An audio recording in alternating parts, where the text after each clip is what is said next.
صنعتی مراکز اور کارخانوں میں مزدوروں کو بے روزگار کیا گیا۔ کالونی ٹیکسٹائل ملز ملتان میں پاکستان کی صنعتی تاریخ کا خوفناک کھیل کھیلا گیا۔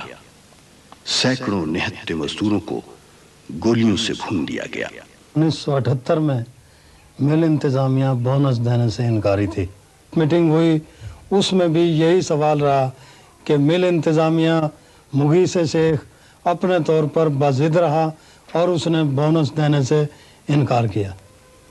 اس کے بعد پھر 31 تاریخ کو پھر ایک میٹنگ ہوئی جس میں ضلع انتظامیہ، لیبر ڈپارٹمنٹ، تمام لوگ موجود تھے کہ وہ بھی ناکام رہی۔ 2 جنوری کی صبح سویرے اے سی جان محمد آیا، گیٹ پر مجھے بلایا اور اس نے کہا کہ آپ اگر اسی 2 ماہ کے بونس پر ایگری کرتے ہیں اور ہڑتال ختم کرتے ہیں تو پھر تو بات بنتی ہے، ورنہ اپنے آپ کو ہوشیار کرو، یہاں پر ریئیکشن ہونے والا ہے۔ میں نے جب اس سے یہ سوال کا جواب لیا کہ جناب مجھے بتایا جائے کہ یہ ریئیکشن کس قسم کا ہوگا، تو راجہ خضر حیات نے کہا اور اے سی جان محمد نے کہ یہ شام تک آپ کو پتہ چل جائے گا۔ 2:30 بجے تقریباً فائرنگ شروع ہوئی اور ہمارے سننے میں تقریباً 3:30 بجے جب لوگ زخمی حالت میں کچھ لوگ اندر آنا شروع ہوئے تو انہوں نے ہمیں آ کر بتایا کہ آپ لوگ کیا کر رہے ہیں، باہر تو گولی چل رہی ہے۔ میں نے جب لوگوں سے پوچھا کہ بھئی یہ کتنی دیر ہو گئی، کب سے یہ گولی چل رہی ہے، تو انہوں نے کہا کہ تقریباً جناب 2:30 بجے سے گولی شروع ہے اور ابھی تک یہ لوگ باز نہیں آ رہے، لاشوں کے ڈھیر لگے ہوئے ہیں۔ تو گزارش یہ ہے کہ جو کچھ ثانیہ اس وقت ہوا وہ پاکستان میں کوئی بھولا ہوا ثانیہ نہیں ہے، کوئی ایسا غیبانہ چانس نہیں ہے، بلکہ پورے ملک میں یہ ثابت کرا ہے کہ کالونی کے نہتے مزدوروں پہ جس طریقے سے بے دردی سے ضلع انتظامیہ جو کچھ ظلم کیا ان مزدوروں پر وہ کسی سے پوشیدہ نہیں ہے۔ یہاں تک کہ ہمیں ہماری لاشیں تک برآمد نہیں ہونے دی۔ گورنمنٹ کی رپورٹ یہ تھی اور ریڈیو پر بھی 14 آدمی کا اعلان کیا گیا، مگر بعد میں اس رپورٹ کو بھی دبا دیا گیا۔ جب عدالت لگائے گی تو اس میں بھی 70 آدمی کا ذکر کیا گیا جو کہ میں نے اپنے کانوں سے سنا، مگر اس کو بعد میں دبا دیا گیا۔ جس دن یہ فائرنگ ہوئی ہے اس دن وہ صرف ڈیوٹی پر نہیں تھا، مگر صرف سودا لینے کے لیے گیا اور وہاں اس کی فائرنگ میں اس کی شہید ہو گیا۔ وہ اولاد کے صدمے کے سے علاوہ اور کوئی ایسا صدمہ نہیں ہے جو انسان کو لے کے بیٹھ جائے۔ طالب شہید کے بعد اس کی بیوی سن 78 سے لے کر آج تک وہ ٹی بی کی مریض بن چکی ہے، وہ بیمار ہے، کسی نے ایف آئی آر نہیں کاٹی تھی۔ اس کے بعد صرف یہ بچہ وہ چھوڑ گئے تھے یاداشت، اس وقت یہ صرف 10 ماہ کا تھا، بس اسی کا سہارا ہے اور اللہ کی ذات کا سہارا ہے۔ جی میرے پر بہت پریشانی گزری جس وقت تو ان کا ہم نے سنا تو ہم گھر پہ آئے، ہم نے بڑے لڑکے کو بھیجا اس کو، تو اسے ہم نے کہا کہ دیکھو اپنے والد کو دیکھو جا کے کہ وہ کہاں ہیں۔ ہمارے آدمی جو ساتھ تھے وہ لے جانے لگے تو وہیں پہ انہوں نے دم توڑ دیا، پھر وہ گھر واپس آ گئے، لے کے آئے جس وقت تو پھر یہ سمجھے آپ کہ ہمارے پر قیامت ٹوٹ رہی۔ اسلام کا نام لینے والی اس حکومت نے عورتوں سے وہ حقوق بھی چھین لیے جو اسلام نے انہیں دیے۔ نہ صرف یہ کیا بلکہ عورتوں پر تشدد کی ایک ایسی روایت قائم کی جس کی مثال نہیں ملتی۔ اس نے میرے گھر پر حملہ کروایا، میرے گھر کا گھیراؤ کروا دیا اور میرے گھر کی دیواریں پھاند کر چادر اور 4 دیواری کے محافظ اندر آ گئے اور مجھے گھسیٹ کر میرے آنکھوں پر پٹیاں باندھ کر مجھے جیپ میں ڈال کر قلعہ معلیٰ اکبر کے قلعہ معلیٰ میں لے گئے۔ پھر آپ میں سے جو میری بہنیں اور جو میرے بھائی اس قلعہ معلیٰ کی زیارت کر چکے ہیں وہ جانتے ہیں، اور جن کو یہ سعادت نہیں نصیب ہوئی جانتے وہ بھی ہیں، چونکہ اس 300 سالہ